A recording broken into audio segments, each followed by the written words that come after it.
નમસ્કાર સાહેબ, સહજ સાહિત્ય ચેનલની અંદર આપનું સ્વાગત છે. નમસ્તે. આજે આપણે એવા વ્યક્તિત્વ સાથે વાત કરવા જઈ રહ્યા છીએ.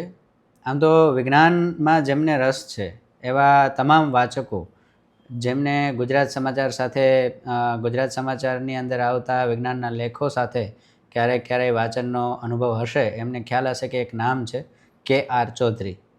આ નામ આપને ક્યાંય ને ક્યાંય સાંભળવા મળ્યું હશે.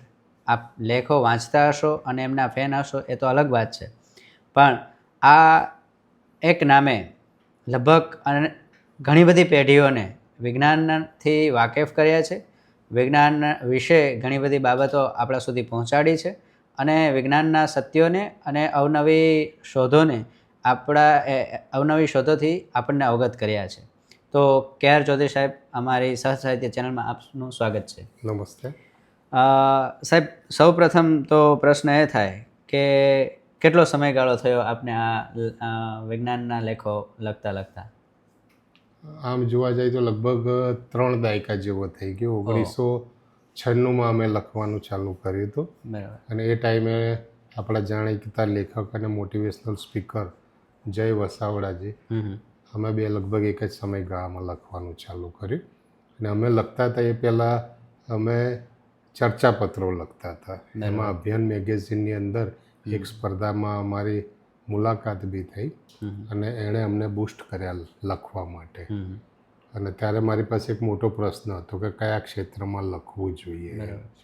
કારણ કે મારા રસના વિષય બધા હતા. આર્કિટેક્ચર હતો, ઇતિહાસ હતો, ભૂમિતિ, ગણિત, આ બધા વિષયોમાંથી શું લખવું, સિનેમા, એમાંથી શું લખવું એમ પ્રશ્નો થતો હતો. તારે એવું થતું હતું કે અત્યારે જે જરૂરિયાત જે છે સાંપ્રત સમાજને કે એક વૈજ્ઞાનિક અભિગમની જરૂરત છે, વિજ્ઞાનનો પ્રસાર કરવો વધારે જરૂરી છે. અને મને પોતાને પણ વિજ્ઞાન વાંચવું બહુ ગમતું હતું. એટલે કહે છે ને કે તમે જેવું વાંચતા હોય એવું લખવાનું તમને ઈચ્છા થાય. અને એ રીતે વાંચનમાંથી પછી લેખન તરફ આવ્યા. અને લેખનમાં તો આમ અચાનક કહે ને કે કોઈ તમને ટોન્ટ મારે કે આવું છે ને તમે નથી કરતા. એમ મારી વાઈફ એકવાર ટોન્ટ માર્યો હતો મને કે તમે આટલા બધા પુસ્તકો રાખ્યા છે, તમારા ભાઈબંધો બધા લખતા થઈ ગયા, જય વસાવડાજી લખે છે, ઉર્વિશ કોઠારી લખવા મળે, તમે હતા તાના ત્યાં જ છો એમ. એટલે પછી મેં કીધું લખવાનું તો હું પણ લખી શકું એવું કંઈ નથી. પણ મારી રેલવેની જોબ એ રીતની હતી કે સમયનો અભાવ રહેતો હતો. પછી ત્યાંથી લખવાનું ચાલુ કર્યું, વિજ્ઞાન પસંદ કર્યું અને વિજ્ઞાન સામયિકોમાં લેખ આવવા માંડ્યા. અને 2003થી ગુજરાત સમાચારમાં મારી કોલમ ચાલુ થઈ. પહેલાં એમની એક સ્પેશિયલ પૂર્તિ ચાલતી હતી, science@knowledge.com કરીને. એની કવર સ્ટોરી લગભગ હું જ લખતો હતો. એ પછી એ પૂર્તિ બંધ થઈ કારણ કે સારા લેખ મળતા નહોતા, એટલે એને બંધ કરવી પડી. અને એ પછી રવિવારે મારી કોલમ ચાલુ થઈ. એટલે આ લગભગ છેલ્લા 2003થી લઈને તમે ગણો અત્યાર સુધી તો લગભગ 20 વર્ષ કરતાં વધારે સમયગાળાથી લખવાનું ચાલુ. 2-2.5-3 દાયકાનો આપનો આ જર્ની અને એમાં વિજ્ઞાનના આટલા બધા વિવિધ વિભાગોને આપના લોકો સુધી પહોંચાડવાનો આપનો શ્રમ, આપનું આ જે વાંચન છે એ ક્યારે શરૂ થયું? કારણ કે માણસ વાંચન પછી લેખન તરફ જાય. હમણાં વાત કરી તો આપનું આ વાંચન છે એ ક્યારથી શરૂ થયું? વાંચન હું કહું એક દાયકામાં તો 5મા ધોરણમાં હું જ્યારે આવ્યો ત્યારથી મારું વાંચન શરૂ થયું. અને ત્યારે બધા ઘણા લોકો છે ને શરૂઆત કરતા હોય છે આપણે બાળ સામયિકોથી ને એનાથી. એટલે મારી એ શરૂઆત થઈ ઝગમગ છે, ફૂલવાડી છે, રમકડું છે, ચાંદા મામા છે, એવું વાંચવાની શરૂ કરી. પણ એ ઉંમરે મને લાગે કે આ તો બાળકો માટે જાણે કે જાણે હું હજી મોટો થઈ ગયો. એટલે પછી ગંભીર લેખન બાજુ આવ્યો. પણ એ પહેલાં એક તબક્કો એવો આવ્યો કે મને જાસૂસી કથાઓ, રહસ્ય કથાઓ, ક્રાઇમ સ્ટોરીઝ એ બધું બહુ ગમતું. બરાબર. તો એ ગુજરાતીમાં વાંચવાનું બન્યું બહુ જ. અને પુષ્કળ પુસ્તકો વાંચ્યા. અને એના ઉપરથી પછી અંગ્રેજીના ટ્રાન્સલેશન થયેલા પુસ્તકો એ ટાઈમે મળતા હતા. પોકેટ બુકોમાં બહુ સરસ મળતી પોકેટ બુકો. તો એની અંદર જાણીતા એલિસ્ટર મેકલિન છે, એરોલ રોબિન્સ છે, સિડની શેલ્ડન છે, જેમ્સ એડલી ચેસ છે, આવા ઘણા બધા અસંખ્ય લેખકો વાંચ્યા. અને એની આખી સિરીઝો એ વખતે તો ચાલતી કે એટલે ગુજરાત કિશોરાવસ્થામાં જ આપણે કિશોરાવસ્થામાં વાંચના એ 5મા ધોરણથી માંડીને 10મા ધોરણ સુધી આ 5 વર્ષના જે સમયગાળામાં આ બધું પુષ્કળ વાંચ્યું. અને સાથે સાથે 10મા ધોરણથી મને સાહેબોને એમણે કીધું કે તારું વિજ્ઞાન સારું છે, ગણિત સારું છે, અંગ્રેજી સારું છે, એટલે વિજ્ઞાનમાં ને એમાંય કંઈક કરતું કે એ રીતે આગળ વધે. એટલે પછી વિજ્ઞાન વાંચવાનું ચાલુ કર્યું. એટલે એમાં તારે સ્કોપ મેગેઝિન આવતા નગેન્દ્ર વિજય સાહેબ, એ સ્કોપ છે એ વાંચવાના ચાલુ કર્યા. અને એના પછી સફારી ત્યારબાદ આવ્યું એટલે સફારી વાંચવાનું ચાલુ કર્યું. અને એસએસસી પાસ કર્યા પછી મેં ડિપ્લોમામાં એન્જિનિયરિંગ કરવાનું વિચાર્યું હતું, પણ એ ટાઈમે પર્સન્ટેજ 65 હતા અને અમદાવાદમાં નહોતું મળતું એડમિશન. એટલે મારે ભરૂચ જવું પડે કાં પાટણ જવું પડે એવી પરિસ્થિતિ હતી. અને આર્થિક સ્થિતિને લીધે ત્યાં જવાય એવું હતું નહીં. એટલે મેં વિચાર્યું કે કોઈ સર્ટિફિકેટ કોર્સ કરું તો ડિપ્લોમામાં એડમિશન મળે, કારણ કે એ વખતે 10% સીટ રિઝર્વ હતી. તો સીએન વિદ્યાલયની અંદર મેં ટેકનિકલ કોર્સ કર્યો અને ત્યાંથી સિવિલ એન્જિનિયરિંગમાં એડમિશન મળ્યું, કારણ કે ગુજરાતમાં મારો 4થો નંબર હતો અને અમદાવાદ ખાતે 1લો નંબર હતો મારો. એટલે એડમિશનમાં પછી કોઈ પ્રોબ્લેમ થવાનો. પણ આ જે એન્જિનિયરિંગ સાઈડમાં ગયા ને ત્યારે આમ અંગ્રેજી સારું હતું, બધું સારું હતું, બરાબર, પણ અંગ્રેજી વાંચવાનું લખવાનું તમારે વિચારીને લખવું હોય તો તકલીફ પડે. લોકો જે પેલું ગોખણ કરીને ગોખણ પટ્ટીથી લખતા હતા ઇઝી પડતું હતું. બરાબર, તમારી પાસે પાઠ આપેલો હોય, એના શબ્દો આપેલા હોય, તે વસ્તુ તમારે સમજવાની. પણ અચાનક ધારો કે કોઈ પુસ્તક મેં પેરીમેશનનું હાથમાં લીધું તો એને સમજવું હોય તો અઘરું પડતું. બરાબર. પણ એ સમસ્યાનો મારી રીતે મેં ઉકેલ કર્યો અને પછી અંગ્રેજી વાંચવા તરફ વળ્યો. અને અત્યારે મારું મોટાભાગનું વાંચન અંગ્રેજી તરફ હોય છે અને સારા ગુજરાતી પુસ્તકો મળે તો એ વાંચતો હોઉં છું. આપણે આ જે વાત કરી એજ્યુકેશનની આખી યાત્રાની આપને, તો આપનું મૂળ વતન અને બાળપણ ક્યાં અને કઈ રીતે પસાર થયું? હા, એટલે કહેવાય છે કે મારું વતન મહેસાણા પાસેનું ખેરાલું છે, પણ મારું આખું બાળપણ જે છે ને અમદાવાદ જિલ્લામાં નજીકમાં જ ધોળકા ગામ છે, અહીંથી 40 કિલોમીટરના અંતરે, ત્યાં મારું બાળપણ ગુજર્યું. પણ બાળપણ જેને આપણે કહીએ ને કે બાળ સહજ પ્રવૃત્તિઓથી ભરપૂર હતું ને એવું કંઈ રહ્યું નહીં, કારણ કે પરિસ્થિતિના ખરાબ પરિસ્થિતિ કહેવી જોઈએ કે એના આધારે મારે બાળપણ ગુમાવી દેવું પડ્યું એવી પરિસ્થિતિનું નિર્માણ થયું. અને 7મા ધોરણ પછી તો હું જાતે જ વિદ્યાર્થીઓને ભણાવીને ટ્યુશન કરીને મારો ખર્ચ કાઢતો હતો. અને બીજા સમાજના ઘણા જૈન બંધુઓ હતા, એ મદદ કરતા હતા, ભણવામાં મદદ કરતા, ખર્ચામાં ને. અને એ રીતે પછી આગળ આવ્યો. એટલે બાળપણ મારું 6 વર્ષ સુધી ત્યાં ધોળકામાં વીત્યું અને 6 વર્ષ પછી અમદાવાદમાં આવ્યો. ત્યાંથી અત્યાર સુધી અમદાવાદમાં છું. અચ્છા, આપનું ત્યાર પછીનું સીએન વિદ્યાવિહારની અંદર? હા, એ પછી એલડી એન્જિનિયરિંગ કોલેજમાં કર્યું. એટલે વિજ્ઞાનનો આપનો અભ્યાસ પણ વિજ્ઞાનમાં થયો? હા, એટલે મારો સિવિલ એન્જિનિયરિંગનો અભ્યાસ હતો, એટલે વિજ્ઞાન કરાય, પણ જેને પ્યોર સાયન્સ તમે કહો કે બાયોલોજી કે એ ના આવે. એન્જિનિયરિંગમાં લગભગ ભૌતિક શાસ્ત્ર આવે. હા, બરાબર છે. એટલે ત્યારથી પછી આપણે આટલા બધા પુસ્તકોની આ યાત્રા કરી. સૌ પ્રથમ વખત એવું ક્યારે ક્લિક થયું કે ચાલો વિજ્ઞાન માટે મારે લખવું છે? એ વખતે મેં તમને વાત કરીને અભિયાનમાં હું ચર્ચાપત્રો લખતો હતો અને એક્સરેની શોધના કંઈક અમુક વર્ષ પૂરા થતા એટલે અભિયાનમાં એના વિશે એક લેખ આવેલો હતો અને એને મેં ચર્ચાપત્રમાં લખ્યો. હવે ચર્ચાપત્ર લખતી પહેલાં મેં ઘણું બધું સંશોધન કર્યું કે આ એક્સરે ક્યાં ક્યાં વપરાય છે, શું થાય છે, શું નહીં. તો એમાં મને લખવા કરતાં સંશોધન કરીને ઘણું બધું વાંચવામાં બહુ મજા આવી. બરાબર છે. અને પછી મને લાગ્યું કે ના, આટલું બધું ભેગું કરીને તો લોકોની પાસે તો કંઈ માહિતી છે જ નહીં, તો આ કહેવામાં પણ મજા આવે, તમારી શૈલીથી રજૂ કરવામાં પણ મજા આવે છે. અને એ ટાઈમે પછી મેં લખ્યું કે હવે વિજ્ઞાનમાં હું લખીશ એમ. બરાબર છે. એ ટાઈમે નક્કી કર્યું. અને એ ટાઈમે અત્યારે તો લેખકોને તૈયાર કરવા માટેની વર્કશોપ અને શિબિરને એવું બધું થતું હોય છે, પણ એ વખતે એવું કંઈ હતું નહીં, એટલે જાતે જ શીખીને જાતે તૈયારી કરવાની હતી. પણ ઈશ્વર બી એવું ઈચ્છતો હોય કે ના ભાઈ આ વ્યક્તિ લખવામાં જાય એટલે અમારા સદનસીબે ભાવનગર યુનિવર્સિટીના વાઇસ ચાન્સેલર હતા, તમને યાદ હશે, ડૉક્ટર વિદ્યુત જોશી, હા અને એમના પત્ની જયશ્રીબેન, હા હા એમણે વિજ્ઞાન લેખન માટે પહેલી શિબિર કરી હતી. અચ્છા. અને એમાં ત્યાં મેં અહીંયા ભાગ લીધો. પેલો વિક્રમભાઈ સારાભાઈનું કેન્દ્ર છે ત્યાં. ના, એ એમણે પોતાની રીતે અલગ કરી હતી અચ્છા. વિજ્ઞાન લેખન શિબિર, હા. અને એ પછી તેમણે ઘણા કાર્યક્રમો કર્યા. હમ. પણ એ પહેલી શિબિરની અંદર મજાની વાત એ છે કે અમે જે ભેગા થયા હતા ને, એમાંથી 4 થી 5 વ્યક્તિઓ લેખક, પ્રસ્થાપિત લેખકો તરીકે આવી ગઈ. અચ્છા.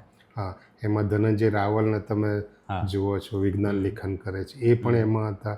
એક હું છું, પછી એમાં પરીક્ષિત જોશી કરીને સાહિત્યનું ને એ લખે છે, એ હતા. એમના વાઈફ જે છે એ પણ હતા.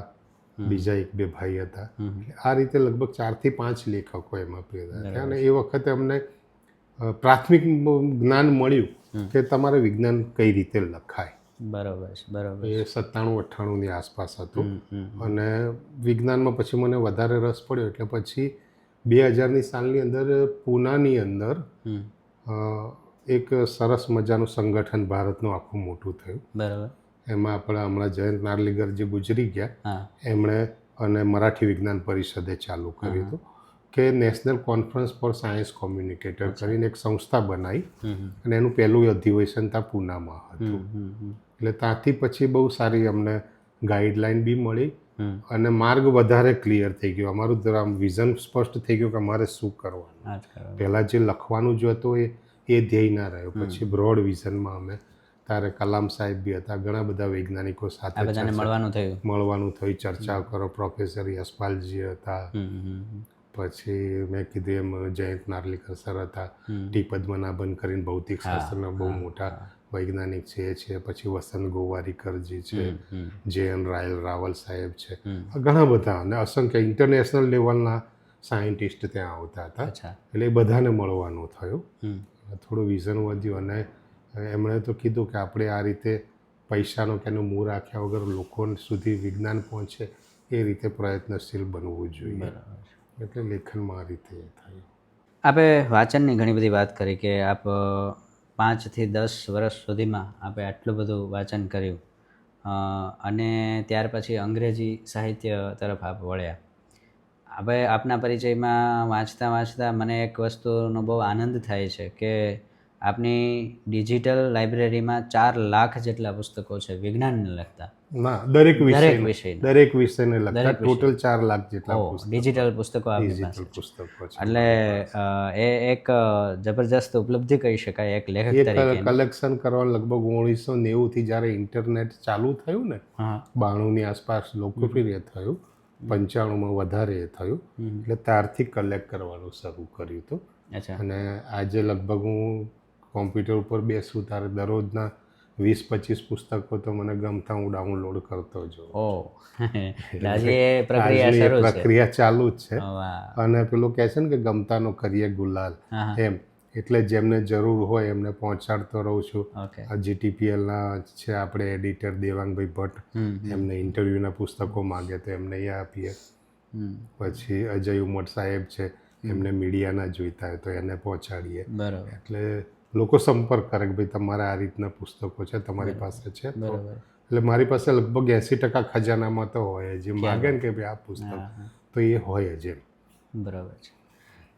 સાયન્સ ફિક્શનમાં આપના કયા આપના રસના વિષયો રહ્યા, અને આપે સાયન્સ ફિક્શનમાં વાંચનમાં કયા લેખકોને વાંચ્યા અને ગમ્યા આપને? હા, વાંચનમાં સાયન્સ ફિક્શનની અંદર ગુજરાતીમાં તો આપણે યશવંત મહેતા સાહેબ લખતા હતા. હું આખો વૈશ્વિક સાહિત્યની વાત કરું છું. વૈશ્વિક લેવલે જોવા જઈએ ને તો 4 એક્કા ગણાય છે એમાં. રોબર્ટ હેનલિન છે, પછી આઇઝેક અસિમોવ છે, બરાબર. પછી એક આપણે હમણાં લેટેસ્ટમાં જુરાસિક પાર્ક લખ્યું હતું જેમણે, એ. એટલે આવા 4 એક મહારથીઓ છે. પણ એમાંથી મને જો ગમતા હોય ને તો કોઈ એક સ્પેશિયલ લેખક નહીં કે ભાઈ આને જ વાંચવાની મજા આવે નહીં, બરાબર. હું હમણાં જ મેં એક આર્ટિકલ બી કર્યો હતો, તો મને એ થાય કે આ બધું પહેલેથી આવ્યું. અત્યારે ધારો કે હું જુલ્સ વર્નને વાંચું ને તો મને એટલું આકર્ષણ નથી થતું. બરાબર. લોકો જે વખાણ કરે ને કે આ બહુ સરસ છે, આવા હતા ને આ હતા ને, નો ડાઉટ એમના સમકાલીનના એ પ્રમાણમાં એમણે બહુ સરસ લખ્યું છે. પણ અત્યારે જે મેં વાંચેલા છે એમાં અમુક ચાઇનીઝ લેખકો છે એ બહુ સરસ લખે છે. બરાબર છે. પછી મારી સમસ્યા એ છે કે નામ મને બહુ યાદ રહેતા નથી. બરાબર છે. બરાબર. પછી આ માર્સ ઉપર પિક્ચર જે બનાવે ને આખી માર્સ ટ્રાયોલોજી એ બહુ સરસ લખે છે. એમના પુસ્તકો સારા હોય છે. બરાબર. બરાબર. તો આ બધા પુસ્તકો વાંચવાના બને. પછી કલેક્ટેડ વોલ્યુમ્સ આખા સાયન્સ ફિક્શનના દર વર્ષે બહાર થાય. એટલે એક ઓમની મેગેઝિન આવતું. બરાબર. એની અંદર ઘણા બધા અલગ અલગ સ્ટોરીઝ આવતી. અને એના લેખક જે હતા, એડિટર જે હતા, એણે એક આખું વિજ્ઞાન કથા કઈ રીતે લખવી બરાબર એના ઉપર પુસ્તક લખ્યું હતું. બરાબર. તો એ વાંચવાની મજા આવી. અને એમણે દરેક જે લેખ હોય કે પુસ્તક હોય તો એની શરૂઆત ક્યાંથી થાય છે ને કઈ દિશામાં જાય છે એના દરેક તથ્ય એમણે અલગ અલગ કરીને કઈ રીતે વિજ્ઞાન કથા લખાવી જોઈએ એના ઉપર પણ બહુ સરસ છણાવટ કરી. અને એ પછી મને લાગ્યું કે ના, વિજ્ઞાન કથા ખાલી વિજ્ઞાનના લેખો લખવાનો તો વાત બરાબર છે, પણ વિજ્ઞાન કથા પણ લખવી જોઈએ. એટલે હમણાં હું એ જ વાત ઉપર આવવાનું હતું કે આપણે આટલી સરસ વાંચનની જર્ની કરી તો એ પછી આપણે વિજ્ઞાન કથા લખી તો એમાં કેવા પડકારો હતા અને એની અંદર આપણે શું અલગ વસ્તુ ઊભી કરી છે? હા, અને હમણાં પણ હવે બી હું લખી રહ્યો છું. એમનું નામ પણ આપણે લઈએ કે હા, જણાવો. એટલે મારી જે આમ કહીએ ને વિજ્ઞાન કથા માટે મેં બીજી જગ્યાએ પણ ચર્ચા કરી છે. એટલે મારી ટ્રાન્સફર અહીંથી વડોદરા થઈ હતી. બરાબર છે. એટલે સવારે મને ટ્રેનમાં જવાનું ફાવતું નહીં એટલે હું બસમાં જતો. સાંજે થોડી ટ્રેન અનુકૂળ રહેતી એટલે સાંજે લગભગ 6:15 ઓફિસ પૂરી થાય એટલે 6:30ની આસપાસની ટ્રેન હતી. એમાં બધા અમે મિત્રો આવતા તો 2 કલાક કાઢવાના હોય. બરાબર.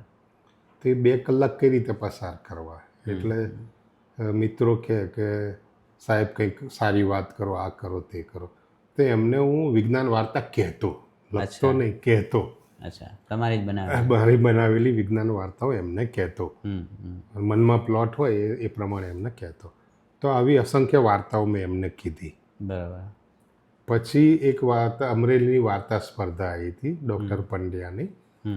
એટલે તારે મને થયું કે લાવ વિજ્ઞાન વાર્તાને અજમાવી જોવા દો. એટલે ત્યાં એક મેં વાર્તા લખી કે હવે શું કરીશું એમ.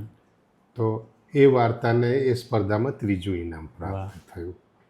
એટલે આનંદ મને મળ્યો ઇનામ એના માટે નહીં, પણ વિજ્ઞાન વાર્તાને અને ગુજરાતી મૌલિક વિજ્ઞાન વાર્તાને સાહિત્ય વર્તુળોએ સ્વીકારીને ઇનામ આપ્યું ને એના માટે એ થયું. કારણ કે તમે ગુજરાતી સાહિત્યનો ઇતિહાસ તમે જુઓ ને તો બાળ સાહિત્યના પુસ્તકો, વિજ્ઞાનના પુસ્તકો, વિજ્ઞાન વાર્તાના પુસ્તકો એ સાહિત્ય ન હોય અને સાહિત્ય બહારનો પ્રકાર હોય ને એ રીતનું વર્તન કરવામાં આવે છે.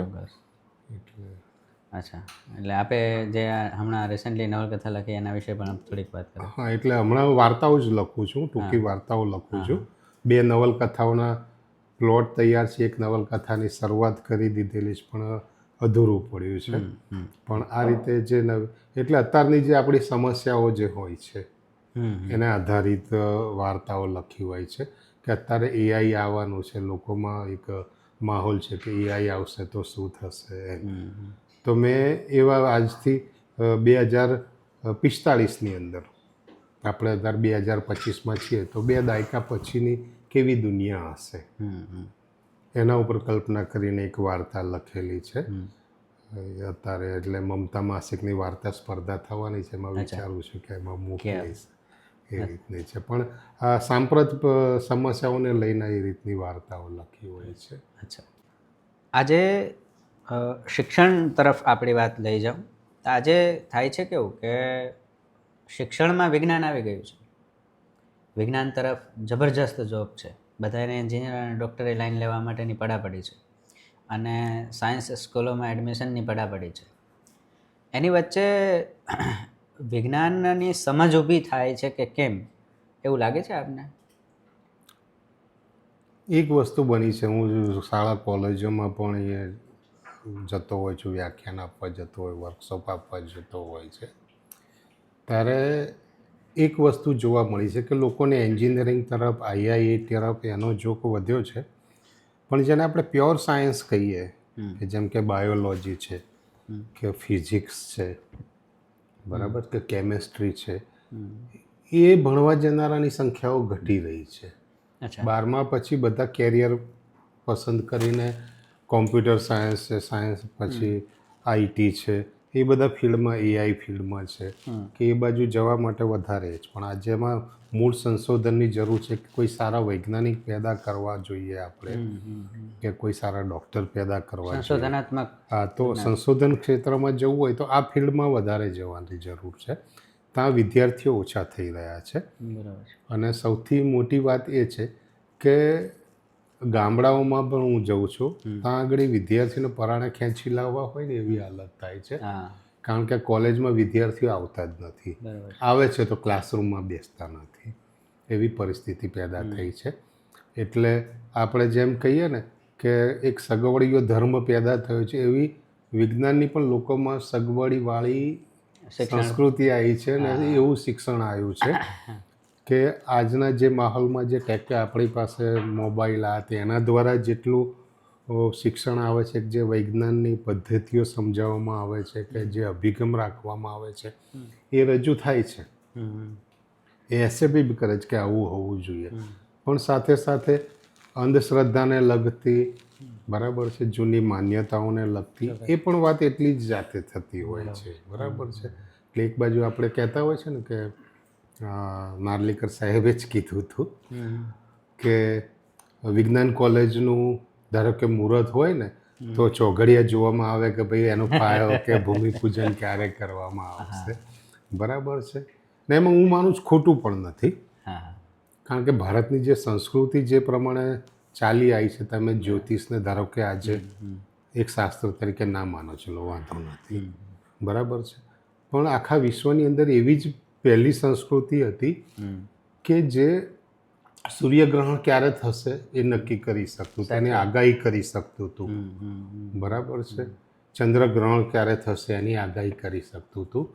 નક્ષત્રમાં કયા તારા ક્યાં છે, ક્યારે ઉગે છે, ક્યારે આથમે છે, સિઝન પ્રમાણે શું ફેરફાર થાય છે, એના હિસાબે પંચાંગ કઈ રીતે તૈયાર થાય છે, આ બધું જ્ઞાન આપણી પાસે હતું.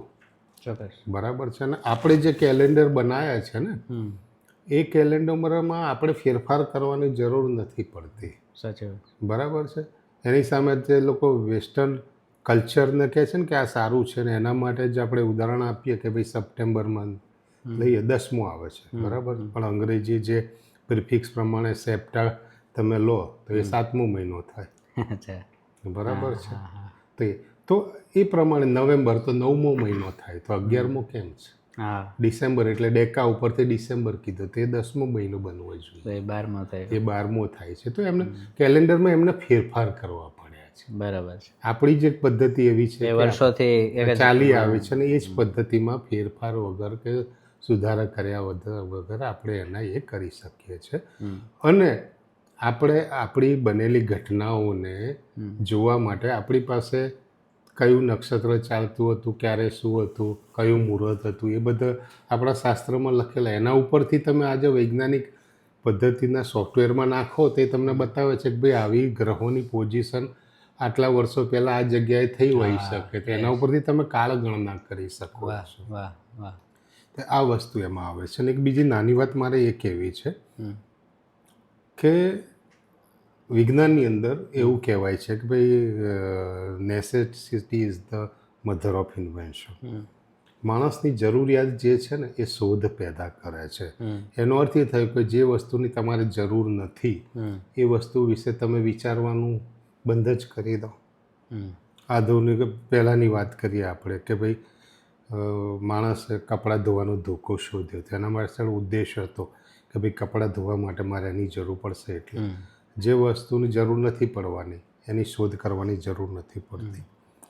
તો આપણા પ્રાચીન ઋષિ મુનિઓએ સમયની કલ્પના કરી, અને સમયની કલ્પના એવી કરી કે સેકન્ડને પણ તમે 64 ભાગ કરી શકો એટલા માઇન્યુટ લેવલે તમે એને લઈ ગયા. ફળ વિફળને એનાથી આગળ ગયું. બરાબર છે. કે જેને આપણે ગણિતની ભાષામાં કહીએ તો 10⁻⁻64 એટલે કે તમે 10 ને નીચે 64 મીંડા એકની પાછળ લગાડીને ભાગોને જેટલો સમય આવે હા ત્યાં સુધીની સંખ્યા. તો ઋષિમુનિઓને આટલા સૂક્ષ્મ સમયમાં જવાની ક્યાં જરૂર હતી? વાહ 19મી સદીમાં આપણે જોયું કે ભાઈ રેડિયો એક્ટિવ પદાર્થ જે છે બરાબર, એનો અર્ધ જીવનકાળ કે જેને હાફ લાઈફ કહે છે એ માઇક્રો મિલી સેકન્ડ કે નેનો સેકન્ડમાં હોય છે. બરાબર, તો આ સમય તો આ રેડિયો એક્ટિવ પદાર્થોની હાફ લાઈફ ગણવા માટે વાપરી શકાય. હા હા હા તો ઋષિમુનિ આટલું પ્રાચીન આટલા કેમ ગયા? તો એનો કાં તો એક જ મતલબ થાય કે એ લોકોને રેડિયો એક્ટિવિટી શું છે એ ખબર હતી, આ પદાર્થ શું છે એ ખબર હતી, આટલા સૂક્ષ્મ લેવલે જવું પડશે એ પણ ખબર હતી. એટલા માટે એમણે આ વસ્તુની શોધ કરીને મૂકી. બાકી જરૂર ના હોત એને શોધવાની જરૂર જ નથી. વાહ ખૂબ સરસ વાત આપે જણાવી. બાળકોમાં વિજ્ઞાન વાંચન તરફ રુચિ કેળવાય. આપે એટલા નાના સમયની અંદર આ વિજ્ઞાન અને બીજા બધા વિષયના પુસ્તકો વાંચ્યા. આજે આપ એટલા બધા પુસ્તકો વાંચો. આજે લોકો એમ કહે છે કે સમય નથી. આપે પણ નોકરીની સાથે પરિવારની જવાબદારીઓ સાથે આ કામ કર્યું છે. તો કયું ફેક્ટર લાગુ પડે વાંચન માટે? વાંચન માટે જુઓ, દરેક પાસે શું છે કે પોતાની પ્રાયોરિટી હોય તો માનું છે કે મારે કયું કામ કરવું છે એ, પણ એ સિવાય પણ સમય મળતો હોય છે. માણસ પાસે સમય હોય છે પણ સમયનું મેનેજમેન્ટ નથી હોતું.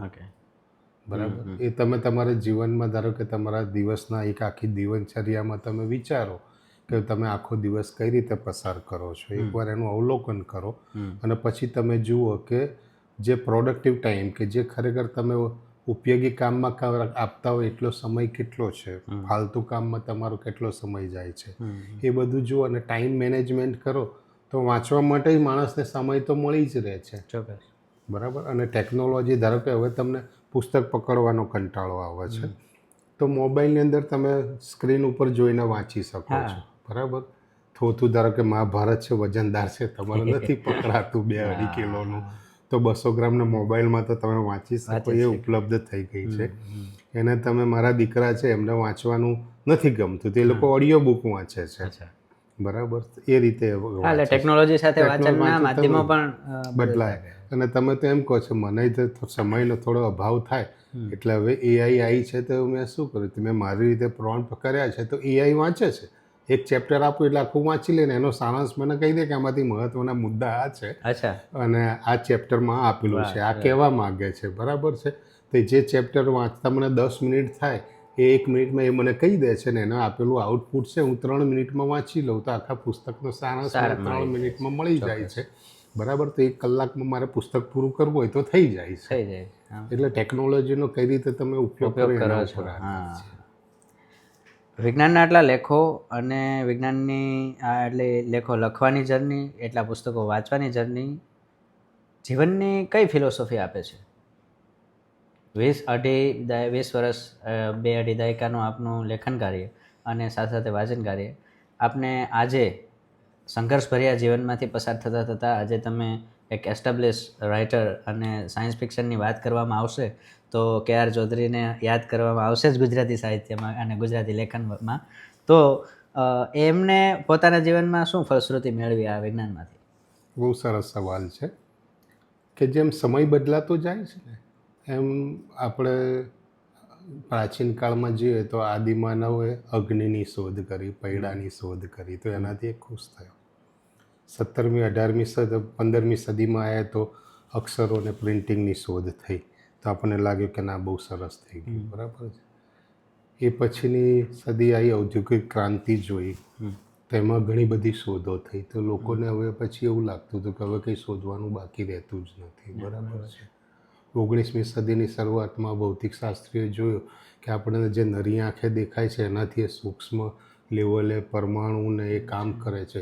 તમે એ લોકો એનાથી અંદર ઊંડા ઉતર્યા અને વધારે ઊંડાઈથી દુનિયા જોઈ કે પરમાણુની અંદર કઈ રીતે કામ થાય છે. એક લેવલ એવું આવે કે આઈન્સ્ટાઈને નક્કી કર્યું કે ભાઈ આ જે પરમાણુ છે એને તોડીને તમે ઉર્જા પેદા કરી શકો નહીં, ઉર્જા બહુ ભયાનક હોય છે આ એણે કન્સેપ્ટ આપી તે કન્સેપ્ટ ઉપર આપણે બીજા વિશ્વયુદ્ધમાં બોમ્બ બનાવીને પણ એનો વિસ્ફોટ કર્યા. તો આ બધી વસ્તુ એવું બદલાય છે કે સમય છે ને બદલાતો રહે છે. ચોક્કસ. સમયની સાથે સાથે તમારું જ્ઞાન પણ બદલાતું રહે છે અને જેમ સમય જાય છે ને એની સાથે વિજ્ઞાનમાં એક કન્સેપ્ટ છે એસેલરેશનનો કે પ્રવેગનો, કે એક જે વેગ હોય ને એ કોન્સ્ટન્ટ નથી રહેતો. કોઈ પણ જે તમારી ગતિ હોય એ એકધારી નથી રહેતી. એકવાર તમે પદાર્થને ગતિમાં મૂકો તો આપમેળે પછી એ વધારે ગતિ કરતો થઈ જાય છે, એટલે પ્રવેગમાં આવી જાય છે. તો આ રીતની પરિસ્થિતિ થતી હોય છે. એટલે આ વસ્તુ વિજ્ઞાનની વાત મારા જીવન સાથે જોઉં તો મને એક વસ્તુ જાણવા મળી છે ને જોવા મળી છે કે આપણે જેને આજે સ્થિર માનીએ છીએ ને કે જે આ નોલેજ છે, વિજ્ઞાન એક એવું ક્ષેત્ર છે કે જે પોતાનું જ્ઞાન બદલાય છે ને એ લોકોને જાણ કરે છે. કે ભાઈ આજે હું પરમાણુ કક્ષાએ જોતો હતો, એક પછીની પેઢી આવી તેણે કીધું કે ભાઈ પરમાણુ 3 કણોના બનેલા છે, પ્રોટોન, ન્યુટ્રોન અને ઇલેક્ટ્રોનના. એનાથી એક પેઢી આગળ આવી તો એમણે કીધું કે ભાઈ પ્રોટોન અને ન્યુટ્રોન છે ને ક્વાર્ક નામના કણોના બનેલા છે. એનાથી આગળની એક પેઢી અત્યારે આવી છે એ કે ભાઈ આ ક્વાર્કની એની અંદર જે બેઝિક જે છે એ સ્ટ્રિંગ થિયરી કામ કરે છે. બીજો કોઈ કહે છે કે એમ થિયરી કામ. તો એનાથી આગળના લેવલે વધારે સૂક્ષ્મ લેવલે આગળ જતા છે. એટલે જીવન બદલાતું જાય છે. એટલે આપણી જીવનની અંદર એટલે એક વસ્તુ જીવનમાં સ્વીકારવી જોઈએ કે બદલાવ જે છે ને એ આવવાનો છે, આજે નહીં તો આવતીકાલે આવવાનો છે. એ બદલાવ સામે તમારે ટકી રહેવાની જરૂર છે. ચાર્લ્સ ડાર્વિને જે કીધું ને એણે બાયોલોજીના સંદર્ભમાં કીધું હતું કે જે પ્રકૃતિ સાથે અને પરિસ્થિતિ સામે લડીને જે જીવે છે એ જ જીતે છે ને એ જ આગળ સુધી ટકી રહે છે, એનું અસ્તિત્વ ટકાવી રાખે છે. એટલે હવે પછીનો સમય એવો આવે, કોઈ પણ પરિસ્થિતિ આવે તો તમારે એમાંથી જીતવાની અને જીવવાની કોશિશ કરવાની હોય છે. કારણ કે આટલા બધા સંઘર્ષોમાંથી બહાર નીકળ્યા પછી તમને ઘણીવાર એવું બને કે તમારી ઈચ્છિત વસ્તુ બનતી જ નથી. બરાબર છે. મેં પ્રોફેસર બનવાનું વિચાર્યું હતું કે કોઈ ડૉક્ટર બનવાનું વિચાર્યું હતું તો ના થયા હતા. આગળ પરિસ્થિતિએ નિર્માણ એવું કર્યું કે એન્જિનિયર બનીને ચલાવવું પડે. એન્જિનિયરિંગમાં ગયા પછી સાહિત્ય અને વિજ્ઞાન તરફ રસ હતો તો એ તરફ આવ્યા. બરાબર છે. એટલે મારા એક સાહેબે મને સારું કીધું હતું કે તારે તમે મારો બીઈનો અભ્યાસક્રમ છેલ્લા સેમેસ્ટરમાં અધૂરો રહ્યો કે મારી ટ્રાન્સફર બીજા શહેરમાં થતી હતી, અમદાવાદ છોડીને અજમેર જવું પડે એવું હતું. તારે મારા બોસે કીધું મને કે લોકો ભણે છે શા માટે, ડિગ્રી શા માટે લે છે, અલ્ટિમેટ ગોલ શું હોય છે? એટલે મેં કીધું સાહેબ નોકરી મેળવવાનું વાત. તેમણે મને જીવન એકદમ સત્ય સમજાવી દીધું કે નોકરી તને મળી ગઈ, જેના માટે તું નોકરી મેળવવાનો છે એ વસ્તુ તું મળી ગઈ. આટલું કર્યા પછી ફિલ્ડના અભ્યાસ પછી તું બીઈના જે વિદ્યાર્થીઓ કામ કરે છે કે ફિલ્ડમાં જશે એ એન્ટ્રી લેવલના ગ્રેડ ઉપર એ પોસ્ટ ઉપર તું આવી ચૂક્યો છે. બરાબર. અને એ લોકો કામ કરે છે એના કરતાં વધારે સારી રીતે તું કામ કરે છે. એટલે હવે તારે ડિગ્રીની જરૂર નથી. બરાબર. એટલે તારી પાસે તારી જે ક્રિએટિવિટી છે એ તું કોઈ બીજી દિશામાં લઈ જા. અને તારે મને પછી પહેલી વાર લાગ્યું કે નામની વાત સાચી છે. હું જે કામ કરું છું બરાબર છે, મારી આજીવિકા માટે છે, એ છે દેશની સેવા માટે છે, એ આપું છું. હવે મારે મારી રીતે કઈ રીતે ખુશ રહેવું, મને કેમ આનંદ મળે છે એ દિશામાં હું જઈશ. એટલે મારો સ્પેર ટાઈમ પછી મેં એમાં મૂકવાનું ચાલુ કર્યું અને એ રીતે લખવાનું એ દિશામાં આવ્યા. આપણી વાતના અંતિમ પડાવ તરફ જાઓ ત્યારે મને પૂછવાનું મન થાય, એક વૈજ્ઞાન લેખક તરીકે આપણે એટલું બધું જોયું જાણ્યું, આટલા વૈજ્ઞાનિકો સાથેનો આપનો સંપર્ક, આપ સભ્ય પણ છો વિજ્ઞાન સંસ્થાના. એઆઈ ખરેખર કોઈ વૈજ્ઞાનિક પરિવર્તન માટે આવ્યું છે? તમને શું લાગે છે કે પછી એઆઈ એક ઇન્દ્રજાળ રૂપે આવી રહ્યું છે? વિજ્ઞાનની ટેકનોલોજીમાં આવેલા પરિવર્તનના એક ભાગ રૂપે એઆઈ આવી રહેલું છે જે માનવ જીવનને આવનારા સમયમાં અસર કરશે જ. આવનારા સમયમાં એ રીતે અસર કરશે કે તમે બધા છાપાઓમાં ને એમાં વાંચો છો કે ભાઈ જોબ ઓછી થઈ જશે, આ ઓછું થઈ જશે. બરાબર છે. પણ મનુષ્યના એક જ ક્ષેત્રમાં એ અસર નથી કરવાનું અને એ ક્ષેત્ર છે ક્રિએટિવિટી, સર્જનાત્મકતા. એમાં એઆઈ અસર નહીં કરે કારણ કે એઆઈ પોતે એક પેટર્ન રેકગ્નાઇઝેશન ટેકનોલોજી ઉપર ચાલે છે અને એને જે ખાવા માટે જે તમે આપ્યું છે એ જ વસ્તુ પચાયા પછી એ તમને પાછું આપે છે. એમાં એ નવું કંઈ જ કરતું નથી. બરાબર છે. પણ આપણને એવું લાગે કારણ કે આપણું કામ સરળ કરી દે છે એટલે આપણને સારું લાગે છે કે આ ટેકનોલોજી વધારે ઉપયોગી છે. બરાબર. ખરેખર એવું નથી. એના કારણે એઆઈ આવશે. ઘણા પેલા આપણે વિદેશી ફિલ્મો પણ જોઈએ છે તો રોબોટ માણસને કંટ્રોલ કરી લેતા હોય, એની સાથે યુદ્ધનો ખતરા હોય. આવી બધી પરિસ્થિતિ એમાં બતાવવામાં આવે છે. બરાબર. આવું થાય તો શું? તો મનુષ્ય જીતે કે રોબોટ જીતે? એવા સવાલ પણ આપણને થાય. પણ તમે જુઓ કે આજથી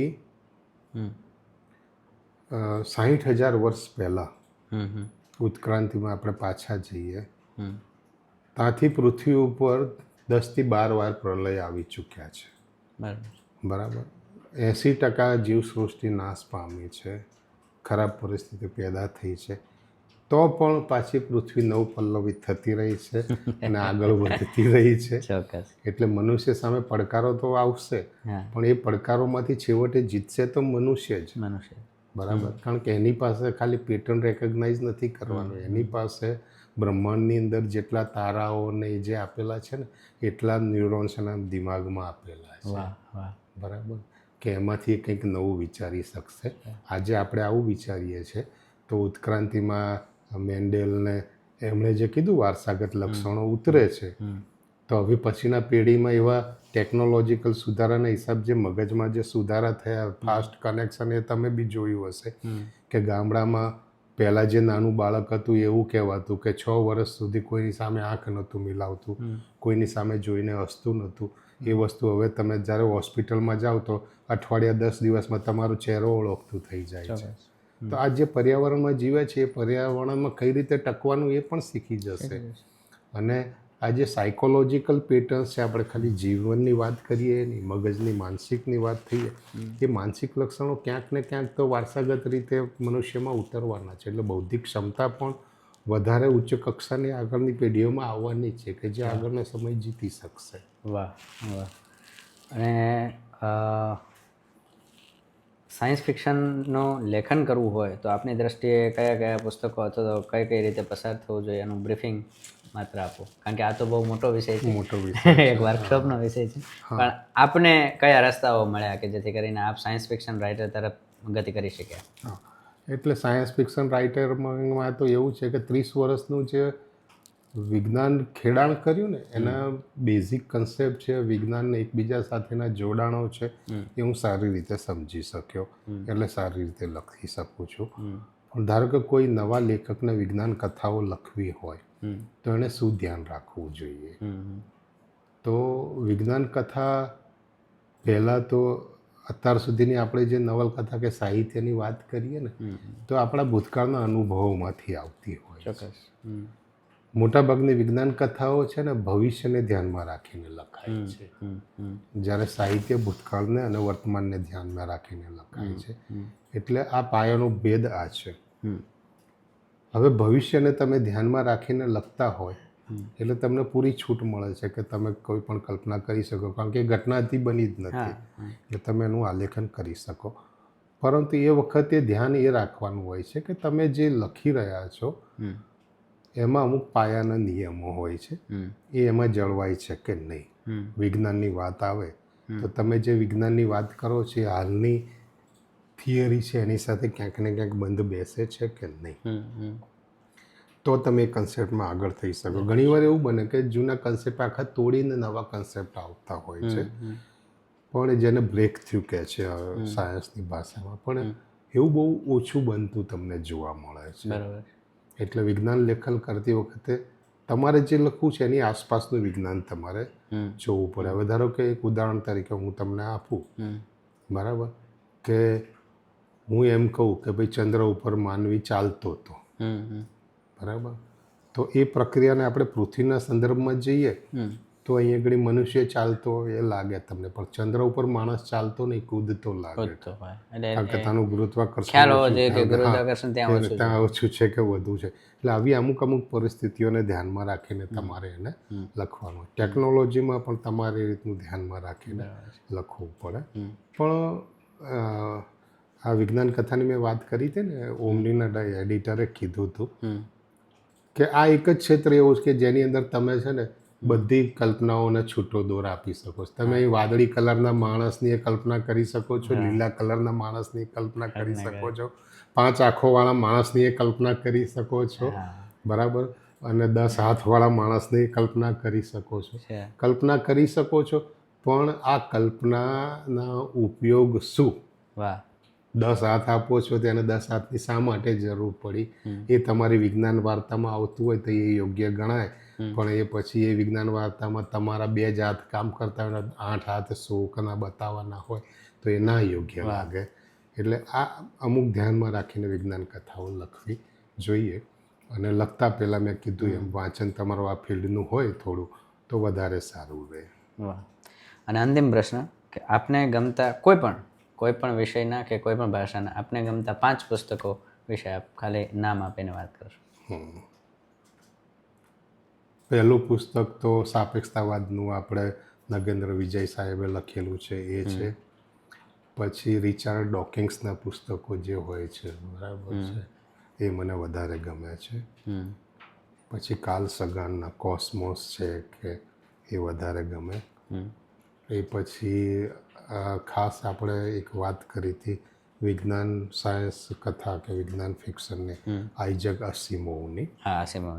તો અસિમોવ સાહેબે ખાલી વિજ્ઞાન કથાઓ નથી લખી, પણ એમણે ટેક્સ્ટ બુક માટે સરસ પુસ્તકો લખ્યા છે કે લાઇટ શું છે, મેગ્નેટિઝમ શું છે. તો એ બધા પુસ્તકો પણ મને વધારે ગમે છે. બરાબર.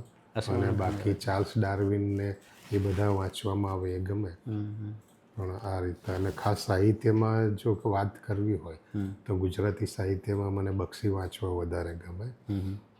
પછી અંગ્રેજી સાહિત્યમાં હેમિંગવે છે એ મને વધારે ગમે. અને બાકી સિરિયસ સાયન્સ ઓછું વાંચતું, લેખન ઓછું હોય. પણ મેં કીધું ને એમ ફિક્શન રાઇટરો મને વધારે ગમે. અને એમાં જેમ્સ હેડલી ચેઝ મારા પ્રિય લેખક છે. એટલે જ્યારે હું ફ્રી હોય કે કંઈક એવું વાંચવાનું હોય ને તો એમના પુસ્તકો વાંચવાનું કરું. એટલે આ લોકો મને વધારે ગમે. વાહ. એક જીવનના સંઘર્ષથી લઈ અને વિજ્ઞાનની સાતત્યતા સુધી અને વિજ્ઞાનના વિષયોને ઉકેલવા સુધીની એક યાત્રા સાહેબે ખૂબ સરસ રીતે કરી છે. ગુજરાત સમાચારમાં આપ એમના લેખો વાંચી શકશો અને એમની નવલકથાઓ પણ ખૂબ જબરજસ્ત છે. અને આ વિજ્ઞાનને ઉકેલતા જીવનના રહસ્યો પણ ઉકેલાઈ જતા હોય છે એની વાત પણ આપણી સાથે એમને શેર કરી. આ સહજ સાહિત્ય આપણી ચેનલ માટે સાહેબે આ સમય આપ્યો એ બદલ અમે ખૂબ ખૂબ આભારી છીએ. આપનો પર આભાર, કારણ કે વિજ્ઞાનને સમાજ સુધી લઈ જવામાં આપની ભૂમિકા બહુ મહત્ત્વની છે. જ્યાં સુધી મીડિયા દ્વારા લોકો સુધી વિજ્ઞાન પહોંચશે નહીં ત્યાં સુધી લોકો અત્યારે યુટ્યુબમાં અને ફેસબુકમાં જ ખોવાયેલા રહેશે. એટલે આ રીતે જે ઉપયોગી છે વાત એ લોકો સુધી પહોંચાડવામાં તમે મદદ કરી રહ્યા છો એ બદલ આપનો પણ આભાર. Thank you.